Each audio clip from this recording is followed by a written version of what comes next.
खरं तर ना, सध्या तर असं झालं आहे ना, मला असं वाटायला लागलं आहे का माझा जन्म फक्त स्वयंपाकच बनवण्यासाठी झाला आहे का काय माहिती. सकाळी मिस्टरांचा टिफिन बनवायचा, त्यानंतर बाबूसाठी जेवण बनवायचं, नंतर आमच्या सगळ्यांसाठी जेवण बनवायचं, परत संध्याकाळी तेच करायचं.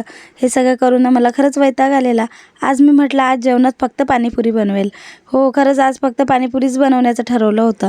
तर मग काय संध्याकाळीच लागली कामाला पटापट आणि मी एकटीच नाही बरं का, सगळ्यांना कामाला लावलं. म्हटलं आता सगळ्यांना कशाला आराम करू द्यायचा. मग कुणाला कांदे कट करायला दिले, तर कुणाकडे कोथिंबीर साफ करायला दिली. सगळ्यांना कामाला लावलं आणि इकडे मी पटापट बटाट्यांचा कुकर लावला. त्यानंतर इकडे पाणीसुद्धा बनवून घेतलं आणि भरपूर जण होतो, तर मग खूप सारं पाणी बनवलं आणि सासूबाईंनी मला कांदे वगैरे कट करून दिले. मी ते स्वच्छ धुवून वगैरे घेतले आणि व्यवस्थित असे बारीक करून घेतले. खरं तर बाहेरची पाणीपुरी खाण्यापेक्षा ना घरची पाणीपुरी खाण्यात खूप मजा आहे आणि घरच्या पाणीपुरीची जी टेस्ट येते ना, ती बाहेरसुद्धा आपल्याला भेटत नाही. आणि खरंच आज पाणीपुरी खूप छान झाली होती बरं का. गोड चटणी तर मी एकदाच बनवून फ्रीजला ठेवते.